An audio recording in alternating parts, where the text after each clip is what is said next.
Are you looking for a fun way to win up to 25 times your money this football and basketball season? Test your skills on Prize Picks, the most exciting way to play daily fantasy sports. Just select 2 or more players, pick more or less on their projections for a wide variety of stats, and place your entry. It's as easy as that.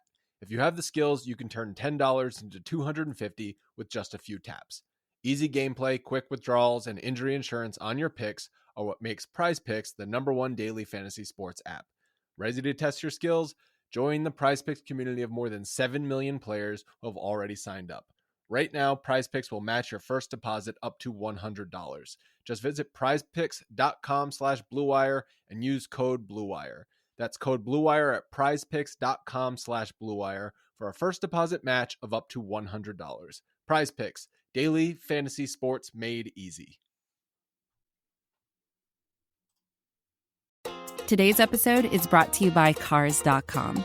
With over 2 million vehicles and 50,000 more added every day, Cars.com will match you with the perfect car for you, your budget, your life, your style. And if you're ready to say goodbye to your current car, Cars.com will get you an instant offer to cash it in. Just start by entering your license plate and get matched with a local dealer who will write you the check. So whether you're looking to buy or sell, just go to Cars.com. It's magical. Hello, my friends. Welcome to Mavs Party. We're talking on Friday afternoon. It is September 30th at about 5 o'clock for those of you listening.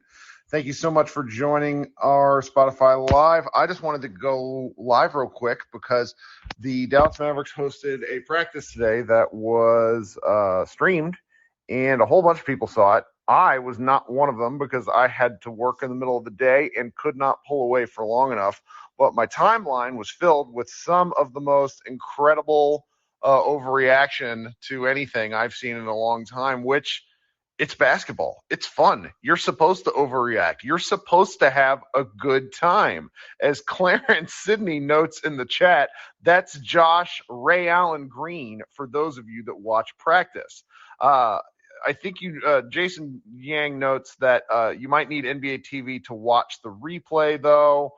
But hey, it was fun from what I'm hearing. So here's what I'd like, guys. I want to talk about this last week. Frank says in the chat that it should be re-airing shortly here. Katie says it's on NBAtv at 6 p.m., which is in about an hour from now. So let's just gaslight ourselves like mad. Let's get really excited about this. Let's talk about the team and what we've seen. I want anybody who watched it today to come up here, tell me what you saw, tell me what you liked. My favorite is the ability to hear the coaches and these guys all talking to each other.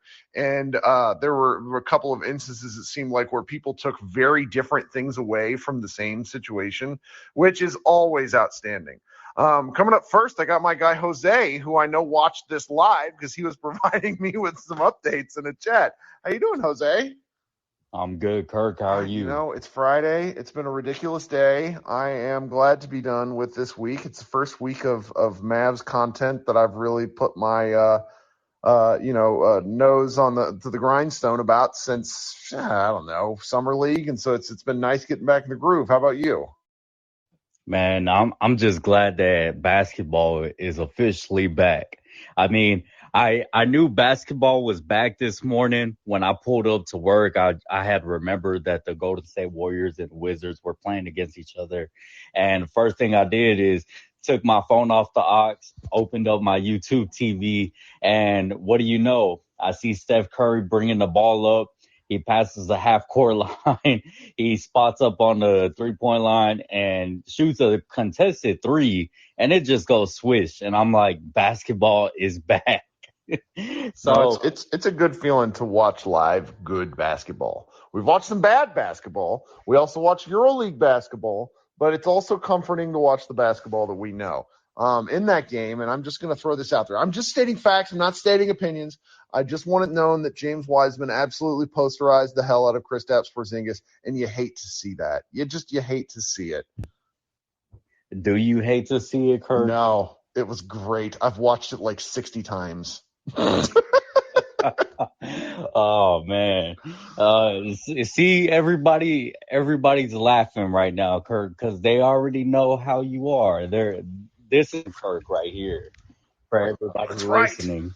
So, about this practice, it was really great to hear, like, Coach Kidd, Sweeney, Luca mic'd up, and even just gathering in and Haywood trying to explain to us who don't know everything about basketball, different sets, different offensive matches that they're trying to gather, and then also like who's in and who's out. Like Frank Ninikila, there was a couple of times where they were like Frank out, come in right, and then telling them exactly how they want them to play. Like right, just take it up, set everybody up, and if you don't have it, that's fine, just pass it up. And then with Christian Wood, like Jason Kidd telling Wood like to set the pick, go after Tim and set the pick, and then when you get to the middle, you could do your thing. But if it's not there, pass it out to the corners, and we'll just get a better shot like that. So all of those things were just really fascinating to hear, because it's like you get to get real in depth with your team. You get to know what they're looking for. You get to, obviously, when we watch the game, it's like so much things are happening. You're trying to keep up. You're trying to memorize them for either your live show after the game or during That's right. the pregame spaces, so you could describe what happened the following night. So this was just overall fun. I mean, Jaden Hardy was finishing through contact. Josh Green was finishing and also putting on a show from three. And also having some really good, like, ball handling skills in terms of facilitating and just bringing up the ball up court. That was very fun to watch. Anything that you had watched that you just took notice of really quickly, Kirk? Well, see, that's why I wanted to do this, because honestly, I needed a report from you guys because I haven't seen it yet. I'm going to try to put it on during dinner and see if I can get my kid to let me watch this, and maybe I can talk to him about basketball, because I just didn't get a chance to see it during the day. It was a little frustrating because everybody else is getting to watch something I couldn't do it. So I'm really glad to hear from you there. So let me ask you this question. One of it was either Josh Bowe or somebody in our Mavs Moneyball chat said something to the effect of, like, Josh Green is looking good as ball handler, Frank looking less good as ball handler. Is that too much of an overreaction, or what do you think? No, I think that is very valid. I mean, when I was just talking about how Wright came in and they had Frank Ninikila out, Frank, like, immediately, as soon as he got a defender in front of him on top of the key, he was looking to pass instead of, like, trying to dribble and trying to show his skills at getting to the rim and, being a more effective guard in that matter. Josh Green easily showcased that he could get to the paint and, create some mishap when they try to guard him on the perimeter. And, something I also want to add about Wood, like, I'm somebody who really looked at Kristaps Porzingis a lot, his body language. And this practice was not a good body language showing from Christian Wood. Weird, which is exactly one of the things that people have been telling us for a long time, that he just has, like, low-key maturity problems. But again, one practice, like, if we're gonna if we're gonna overreact positively to Josh Green, I do think it's within range to overreact negatively about Christian Wood looking a bit out of place. Exactly. And there was just times where I wanted him to do a little bit more. There was a point in like close to the end where he was asking to play the five, and Sweeney and Kidd had this conversation, and Kidd saw the cameras and he had this little grin on his face, and he was like Christian Wood wants to play the five, and he's like kind of grinning at the cameras, and he's like, it's getting better, it's getting better. And I was just like, that doesn't give me enough confidence. But also, they've been training since Tuesday, so this is the first live one we get to see. And then also tomorrow, the scrimmage will be played, and you can catch that on Mavs.com and Twitch as well. So if you're hungry for Mavs basketball, we're surely getting a double dosing in today and tomorrow. Well, just going to throw this out to you. Just going to give you an idea. I can't do this, so you should do it. Somebody should do this. Someone should host a space or one of these in the middle of that on TV and just have everybody watch the same stuff at the same time. It could be fun. So. Oh man, I probably no. I wouldn't say probably would. Only reason why I don't really do live shows during games is because I'm kind of somebody who likes to have like everybody kind of quiet at one time. Sure. And games, like everybody's talking at the same time, and it's hard to have a cohesive conversation back to back during those times. So, I mean, it's fun in person. Now, space is a little different. But appreciate you, Kirk. You've had me up here long enough. And if you want to hear me, Rollo, and Jazz, check us out on Twitter on 77 Spaces. We do one show every week during the off season, and we'll be back for pregame spaces. So thank you, Kirk. We got a game on Wednesday, so there's something to be looking forward to. All right, Jose, thanks for joining us. All right, now I'm chasing around my dog in the yard. She has something in her mouth. Did you just eat that? Puppies are a difficult team. I don't know if anybody's told you that. All right, coming up next, we got my man Grayson. Grayson, what are you thinking? Hey, Kirk, can you hear me? I can. How you doing? Good. How are we doing? I am okay. I finally got the dog. Now let's see what she has in her mouth here. No, what are you up to today? So, yeah, spoiler alert, I didn't get to watch the practice, but I had something that I guess kind of similar I saw a little report on Josh Green, and I wanted to ask your opinion on it. Did you see the thing that Josh Green was working out with Kyle Lowry all summer? I just kind of was wondering how that came about because they don't exactly seem like people that would have some kind of shared Is there like big, like they each have kind of big asses? Is there like a club that we don't know about? I'm not sure. Well, Kyle Lowry is the president of the NBA BBL Society, so that's maybe the only thing I can think of. But I mean, he's Australian. Kyle Lowry's from America, Villanova. There's no college, but apparently Kyle Lowry had a lot to do with what I guess Jose just said about how Josh Green's always more attacking, and he had a quote that kind of stuck out to me, where it was like, you don't need to be going, 100 miles an hour, which is kind of how I felt Josh Green played every game, where he just didn't know where he was going, and he just kind of looked like a chicken running around with its head cut off. And I was just wondering if you had any insight on that, whether there's like an agent relationship there, or is it just, random dudes just working out together in the summer, and there's no really rhyme or reason to that. But I have one buddy of mine that I have a little text conversation with, and he is all in on the Josh Green hype after this. So from what I've been told, Josh Green looked very good from this little practice we had. Mike Bibbins in the chat, Bibbs online, he has his own outstanding show, Mavs Outsiders, which you should go follow, subscribe, do all that good stuff. He says that they worked with the same trainer in Vegas, which is interesting. So it's, that's just kind of how guys connect when they find these professionals who help them with specific skills or things that they're looking forward to doing. So that's got to be the answer there. But this is the first I've heard about it. We've seen these clips online, and all the clips and stuff that I've seen are short. And when I watch something for like 7 seconds, it's like, okay. Do we remember the Willie Cauley-Stein stuff from last summer, where he would have these incredible videos? So I'm looking forward to that. Mike just posted it in the chat. It's at Basketball News, Josh Green, and then type Impact Basketball. I actually know where that gym is. I played pickup basketball there once. So that's all really interesting to me. I'm looking forward to that, to seeing what he's done. Jason notes that he was working with Kevin Garnett, which, sure, if there's a guy who can instill confidence in you, which I think is Josh Green's biggest challenge, it might be KG. So what else you got for us?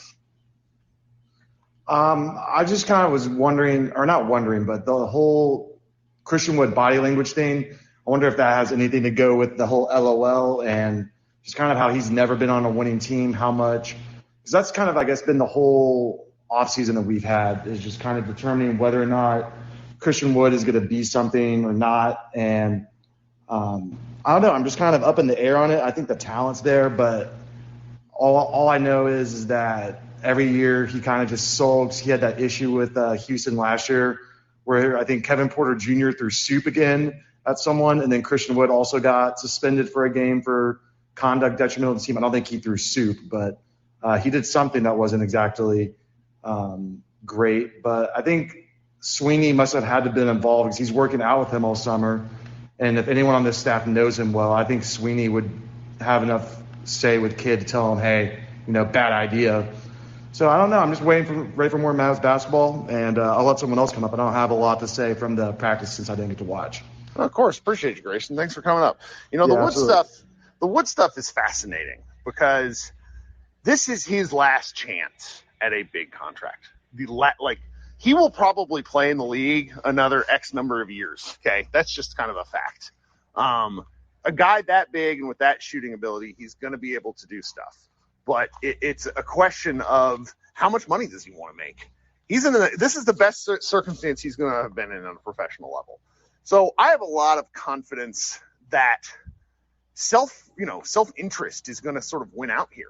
And that he will get it together because it's in his best interest. And, that this is a mutually assured, either destruction or preservation pact, depending on what you want to, how you want to view it. Like, I feel bullish about Wood. I think that the elements of things that haven't worked out for him, from what I've heard from people in Houston, he was really on pretty good behavior down there. So I don't know. I'm looking forward to it. I'm not going to be my normal shit self. It's too early in the season, or really preseason. So I'm excited. All right. Coming up next, we have a different Grayson. How are we doing, Grayson? Hi, Kirk. How's it going? What's up? Oh, well, I don't have a ton of takeaways from practice. I don't know. I'm enjoying hearing everyone's takes, but it's hard for me to look at one practice and take away any major my favorite stuff. takeaway was, I'm pretty sure it was someone in this group chat I'm in with Jose was basically like, yep, Luka's still missing free throws. And something about that just killed me. I'm like, yeah, because it's just, it's our favorite thing is to whine about him missing free throws. But yeah. I got to tune in for about 15 minutes, and I did see that. But what I will say was, what a really awesome opportunity for us as fans to see high-level NBA coaching behind the scenes, and see our guys, learning how to play with each other again, but also just smiling and laughing and having a good time. Just that behind-the-scenes look was really, really cool. And at some point, I'm going to go back and watch the whole thing.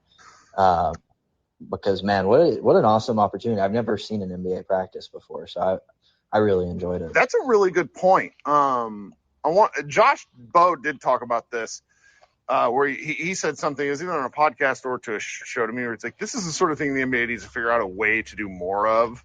You're not, it's not like we need to see like strategy and what goes in, but watching these guys play is fun. Yeah, for sure. And I was enjoying watching Josh Green, and I liked Hardy. He had that one sham god move on Maxey I saw. And that's just the kind of stuff I'm talking about. I love seeing Tim running up to him after and, giving him a huge chest bump, and they all got this massive smile on their face. You just can't help but enjoy that kind of stuff. That's right. And I spend a fair amount of time on Twitter, and it's there's a tendency to want to kind of comment on every single thing that happens. I'm guilty of it. Everybody's guilty of it. And I saw a couple of my friends who I really enjoy interacting with being like, oh, you're reading too much into this practice. And that was kind of my gut instinct, was to say that. But at the end of the day, this is supposed to be fun. And if you're having fun with at this point right now, before 3 weeks before the games actually start, then more power to you. Because it's there are times when this is really not fun to do, but right now when there's still a ton of possibility, it's outstanding. So I'm glad you enjoyed the parts that you did watch. Yeah, for sure. It's just, we're all craving basketball right now. We're at that point, and I don't even know, it's not the off season anymore, I guess, technically, but you know what I mean? we are all so ready for this to start back up. I mean, I know we've talked about it a lot. I've heard you and Josh talk about it, but just the length of this offseason, even though it is obviously a normal length offseason, it's just our first normal length offseason in like 2 years.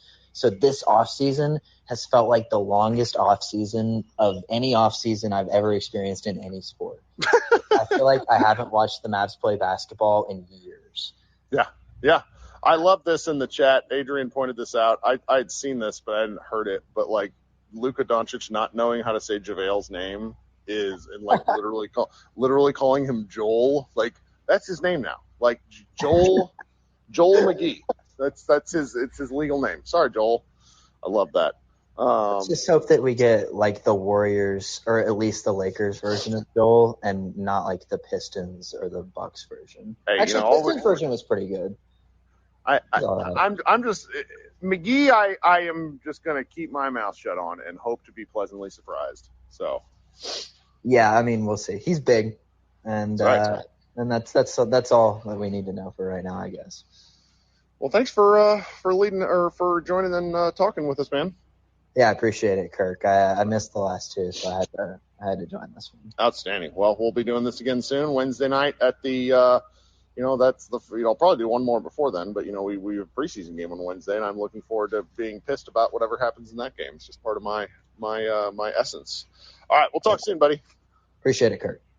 All right, coming up next is new Mavs Moneyball contributor Brent Brooks. How you doing, Brent? What's up, buddy? Hit that unmute button for us, friend. There we go. Hey, Kirk. Good to talk to you, man. Hey, what's going on?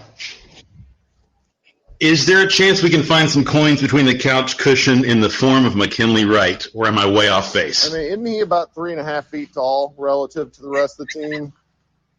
Yeah, but doesn't he average like 15 assists a game in college? He gave me like huge leadership vibes from the clips that I saw. Yeah.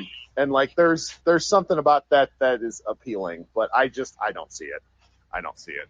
Why are we so averse to a small player? Kid loves length. I mean, that was why I saw people talking today about the big lineups, and I'm like every lineup is big. What are we doing? Like the entire rotation is 6'5" or taller, like that, which is something that he strove for. It's great. So do you think that means he loves length and we want to have a lot of long players, or that we don't want any short players regardless of context? I think it's the first one. I think a good enough player, he would make it work. But it's just, if you're going to play with Luka, who's not a great defender, I think you have to figure out to maximize your defense in other ways. And like just being enormous is a defense in and of itself. And just having like McGee's wingspan is 7'6". Dwight's wingspan is 6'11", so it's like that stuff matters over the course of a game and in a defensive scheme if you can get everybody to buy in, I think. Right. And I think, is McKinley somebody that we could see get that other two-way spot? Good question. I guess that is still open, isn't it? Right. You never know with these two-way spots with what they're thinking. So that would be something. So the other thing is I'm thinking about narratives with regards to both Christian Wood and Spencer Dinwiddie. Dinwiddie said something really interesting about narratives from the interview platform a couple of days ago. It's like the idea as it was posed to him that his career was on a resuscitator and just he was about to fall into oblivion there in Washington. And he's sitting there going, Detroit barely even played me. They didn't think I was good enough. And then I have 3 really good years. He thinks he should have made an all-star team the year that he went for 20 points. And then obviously Brooklyn became the Durant and Kyrie show. And then he gets hurt again. And, the Wizards, for whatever reason, were one of the teams that offered him a contract. But I'm wondering, he probably had no way of knowing outside of maybe talking to people through the grapevine what he was stepping into in terms of the locker room there. He was offered a chance to sit out the first 30 games and decided not to, decided to play when he was cleared, and just didn't mesh well, didn't play well. And I think that the players' circumstance, how they're meshing with the team and the coaching staff and just the situation can either bring out the best or the worst of them. Obviously, it was bringing out the worst out of him. But he comes here and flourishes, And everybody's like, oh, your career was just about over. And just, you could just see his level of exasperation, right? And I'm thinking about the Christian Wood narrative of, and I've seen some people talk about how he's bounced around from a lot of teams. And I'm thinking, nobody knew Christian Wood was any good until that last part of his last season with Detroit. And for whatever reason, they make the decision not to keep him. But he walks into Houston thinking he's going to get a much different situation than he winds up with. Right, with John Wall. Right. If you're Christian Wood in that scenario, your motor to be as good as we believe he can based on physical tools on the defensive end, like, what's the incentive? Why am I going to constantly put my body in harm's way? Now, there are players that will, regardless of the context, they'll do that. They'll go all out even on a really bad team. But I'm thinking that maybe, like you're bullish on him, the part of the reason to be bullish is that he's got a lot more to give when he's not only motivated by contract, but motivated by him exerting energy that translates into meaningful contributions, as opposed to going all out to block a shot off the weak side, but it doesn't really matter because you're down 20. Right. So you had like an excellent soliloquy there, and I don't really think I have much to respond to because I basically agree. Like to me with both, Dinwiddie this year, now that he's in probably an even more important role, and Wood, it's just enough things that need to go right that bring me a little bit of concern. Now, it's not negative, but I think with Spencer in particular, there's a lot of like hand waving about the fact that like the 25 games he played in Dallas were some of the most efficient and best basketball he played of his entire career. Like, he is not a 39% 3-point shooter. He's like a 31% career 3-point shooter, I think. Now it's not that bad, but there's elements of this where things are going to like even out a little bit. So with Spencer, I'm looking forward to seeing like, what does that mean? What can he bring? What is sort of the, an 82 game Spencer for the Mavericks mean? Wood, is a total wild card. I still feel bullish based off all the tape, but he's like if you're watching his highlight tapes, he looks like one of the most incredible basketball players that's ever played. Yes. I mean, his highlights are insane. But then it's like, oh, well, he's never worked out.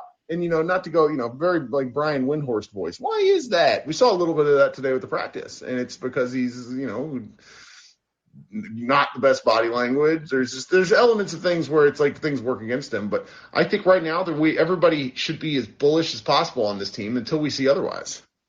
He wants to be an all-star, so let me ask you this. If he does make the all-star team, if we get prime Christian Wood, if that potential that we see popping on those highlight reels translates to a full season, and you say that elevates the Mavericks ceiling, what does that mean? Does that mean that we finally have our co-star at least for 1 year? Yes, and I think that means like Luka's an honest-to-God MVP candidate. I think that means the Mavericks are a top 3 team in the West. Like, they're winning, your 50, like 55 plus games, not 52. And I know people kind of roll their eyes at that sort of distinction, but I mean, go look at the West last year and see like there's a 5-game difference between like, I want to say 3, 4, 5, 6, 7. Like, it's preposterous. Like, you have to be unbelievably good for a long period of time. Like, that's sort of the ceiling raiser that he is. Like, floor raise, I don't know how much he drops the floor, because I think even like a mediocre Christian Wood still helps the team an awful lot.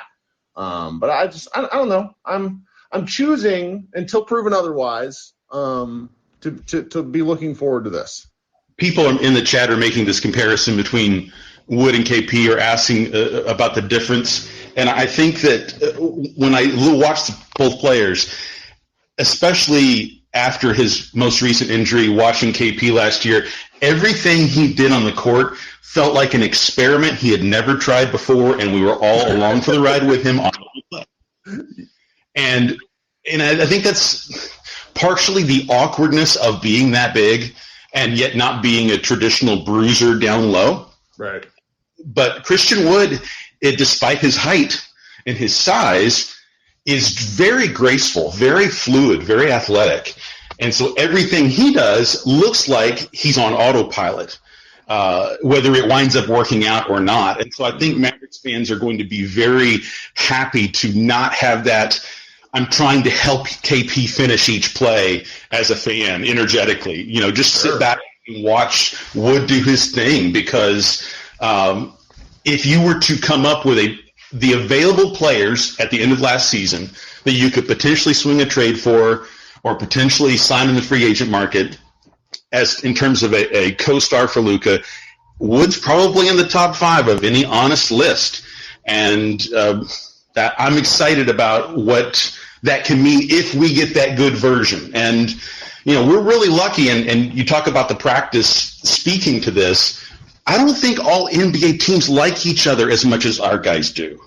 And when you have not only your star, but just the general gravity of most of our players pulling things in a very collegiate, the right flavor of teasing, that kind of stuff matters. And I think that even if Wood might have the possibility of being a locker room problem in the abstract, there's going to be so much gravity towards the positive that he's going to be having fun to be along for the ride. That's my take. I like it. I think there's something to it. He showed up at Summer League with the team. That's kind of why that's why we knew him, acting. That's the first I've heard about me being a sixth man. Why everybody knew he was joking. Because it's this was discussed. It's all good. But Brent, thank you so much for joining. You got anything else?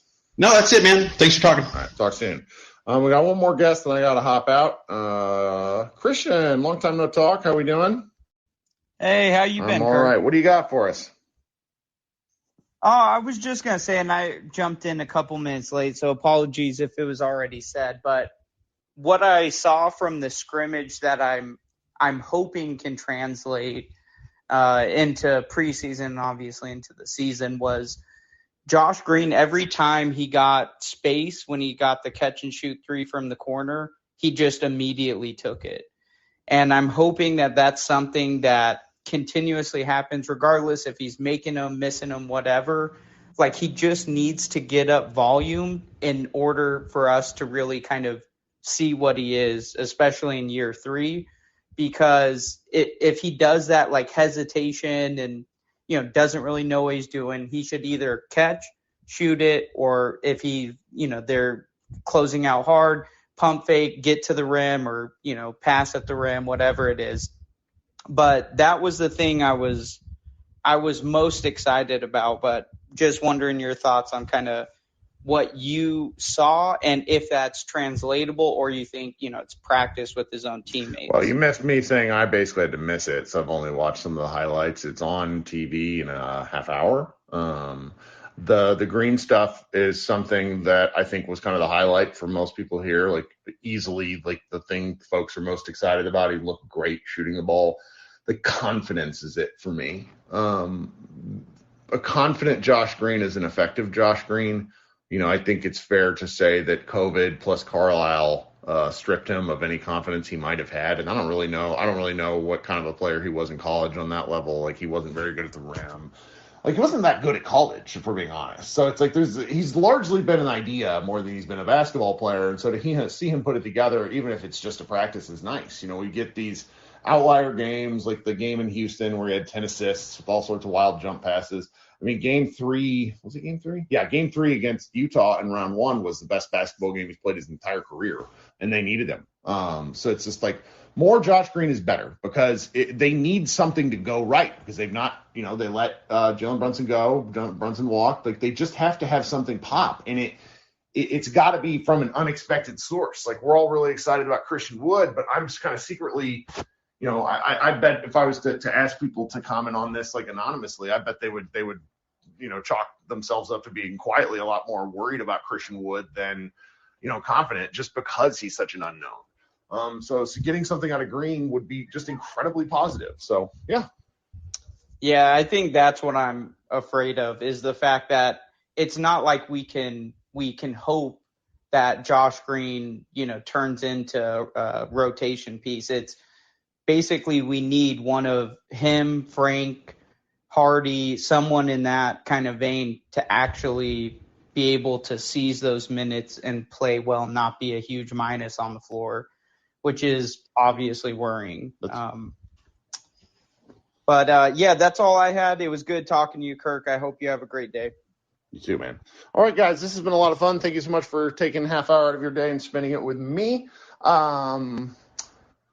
Got a lot of stuff up on Mavs Moneyball. Don't even know where to start plugging. We only had a couple of things today, but throughout the week we had a whole bunch of stuff. We got 5 things going up over the weekend that I've been editing today. Keep showing up to the site. Thank you for subscribing and liking the show, giving us a 5-star rating or whatever rating you feel is appropriate. Everybody have a good weekend, and thanks so much for hanging out with Mavs Moneyball. Talk soon.